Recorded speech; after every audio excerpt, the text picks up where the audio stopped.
Retornamos ao programa Direito e Dever, Cidadania e Ação, hoje entrevistando a doutora Ossana Chememian Tomagian, coordenadora do curso de Direito da FIG Unimesp, mestre em Direito Tributário pela PUC São Paulo e advogada militante. Doutora Ossana, no primeiro bloco nós tratamos a respeito dos projetos sociais da faculdade, das parcerias, e salientando que a sociedade civil, os empresários podem, então, procurar a faculdade, né, assim como o Congresso de Direito Previdenciário fez. Qual é o telefone lá, professora? 3544-0333, ramal 248. Beleza. E aí, estar fazendo as doações necessárias ao projeto.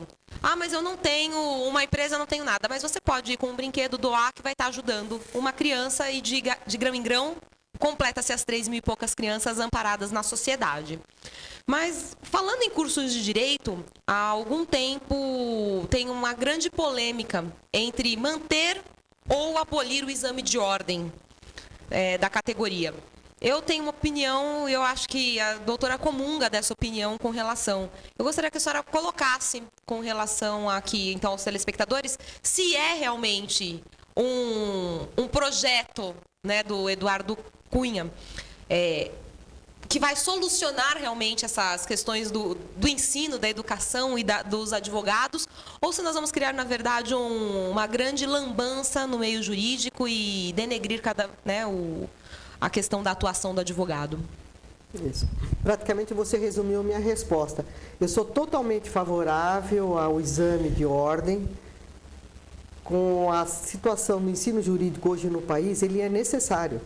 A cada esquina nós temos uma faculdade de direito que não tem projeto pedagógico, não tem biblioteca, não tem núcleo de prática jurídica e estão soltando os profissionais aí no mercado de trabalho. Eu sou totalmente favorável, sou contra essas pessoas que defendem, é uma questão política, eu não sei o que está por trás disso, mas eu sou totalmente favorável. Como professora de 5º ano na Faculdade de Direito, eu vejo o empenho dos alunos em se reciclarem para prestar o exame de ordem. Isso é uma coisa muito boa. De certa forma, o exame de ordem não é uma coisa tão difícil. É preparo, é foco do aluno, né? Eu e o professor Clóvis damos uma aula no 5º ano, a gente sabe o empenho do aluno, o esforço do aluno e a gente dá muita força para isso. E a gente tem colhido muitos resultados. Lá na FIG Unimesp nós temos um índice de aprovação muito alto. Ainda no curso, o aluno não se formou ainda, ele consegue a aprovação. Então é possível, né? Isso é possível. Então eu sou totalmente contra. Eu acredito que a melhor mudança já foi feita, que é você poder prestar como último anista da faculdade, nos últimos semestres, fazer o exame da ordem. Porque você está estudando, você está nesse vínculo, ao contrário de quando foi na minha época, que a gente encerrava a faculdade, aí ia fazer a inscrição para o exame de ordem, aquilo já dava como e agora, quer dizer, não tem mais amparo de lado nenhum. E agora não, você vem já num estudo amparado para essa prova do exame. Tanto que a FIG é recordista nas colações de grau aí com o aluno aprovado.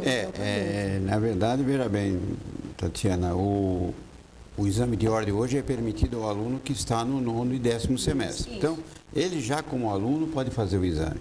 E nós temos a comprovação de que esse exame não é nenhum bicho de 7 cabeças, como se fala, porque eu lembro que na colação de grau que nós tivemos em janeiro de 2015, a nossa primeira colação de grau desse ano, eram 108 formandos. E dos 108 formandos, 64 foram inclusive homenageados pela instituição porque já tinham passado no exame de ordem. Então é mais de 50% já como aluno aprovado no exame de ordem. Esse semestre, particularmente, os meus alunos do 10º semestre da manhã, né, nós somos em 32 alunos.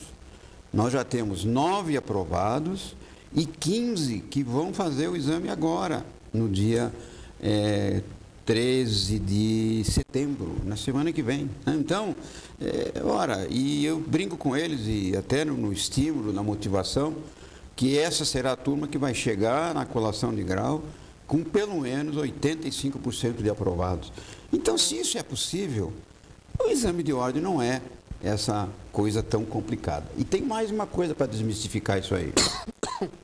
Quem fala do final do exame de ordem fala que a ordem usa o exame como uma forma de arrecadação. É uma análise totalmente equivocada. Porque se a OAB quisesse ter arrecadação, simplesmente ela permitiria que os 2 milhões de bacharéis que existem, 2 milhões, se inscrevessem na ordem.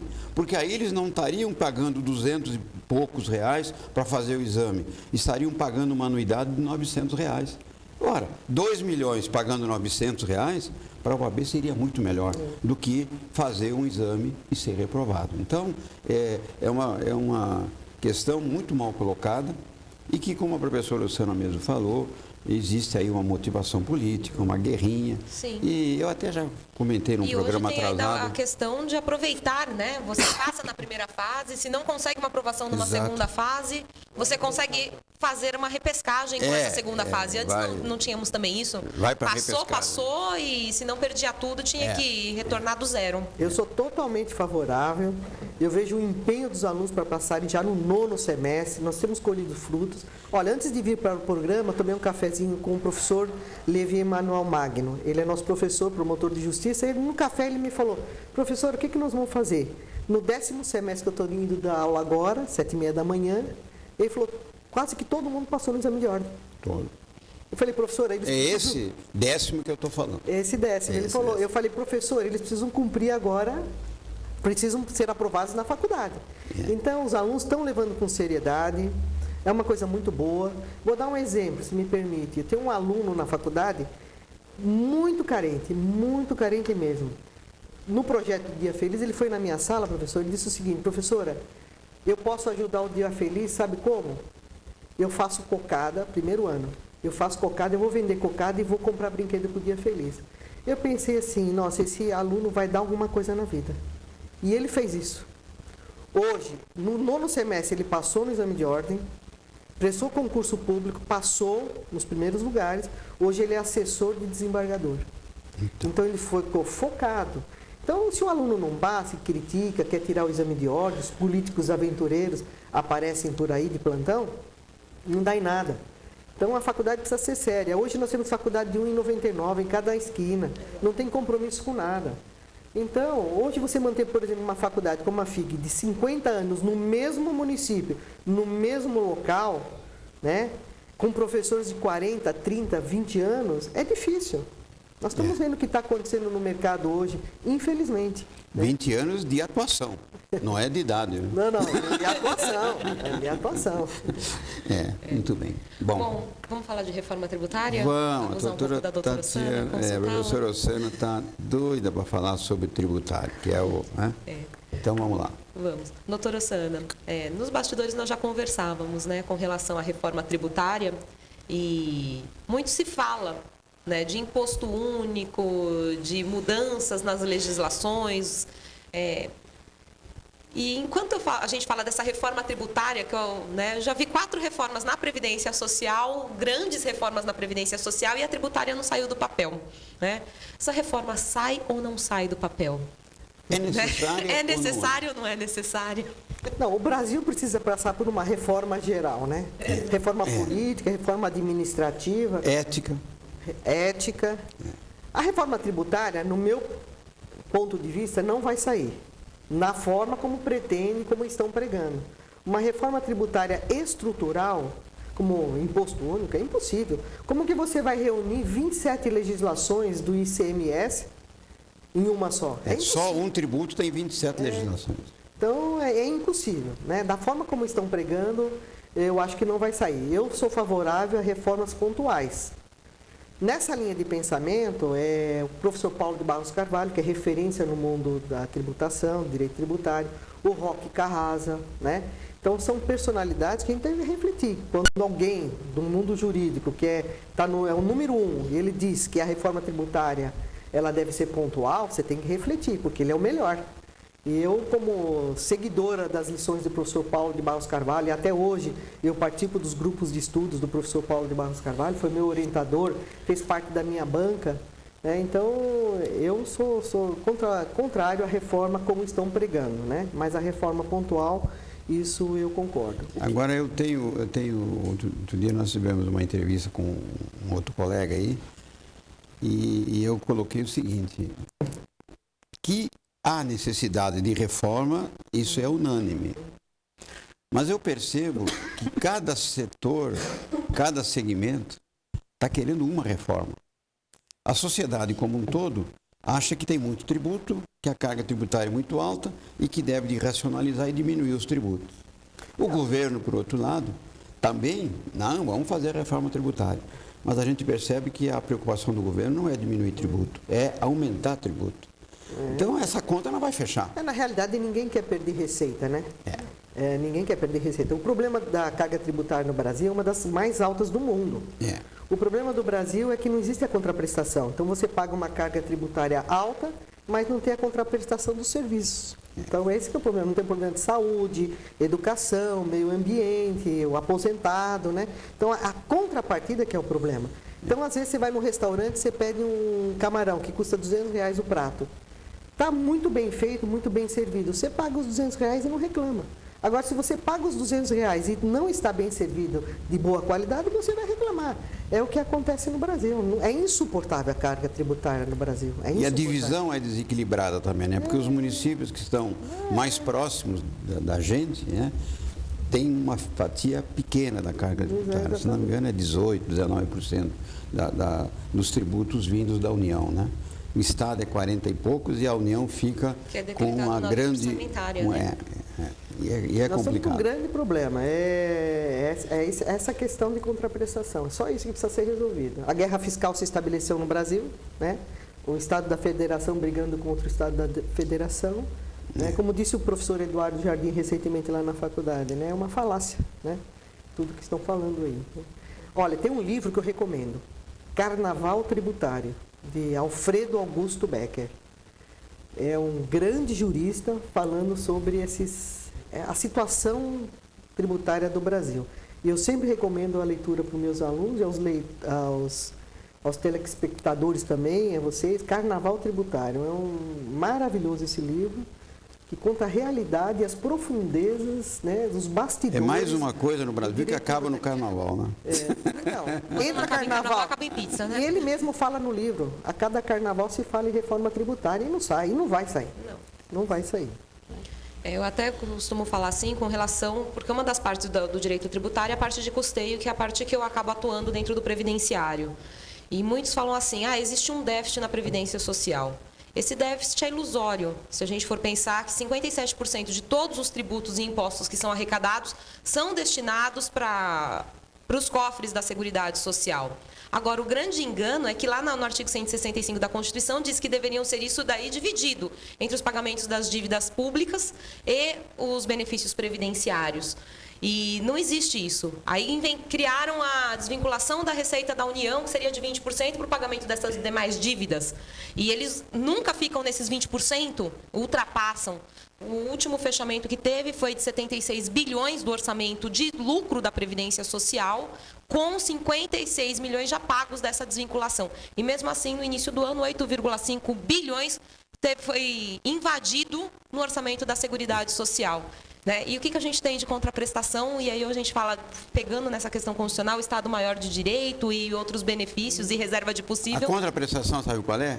Um INSS em greve há mais de 60 dias. Mais de 60 dias. Essa é a contraprestação.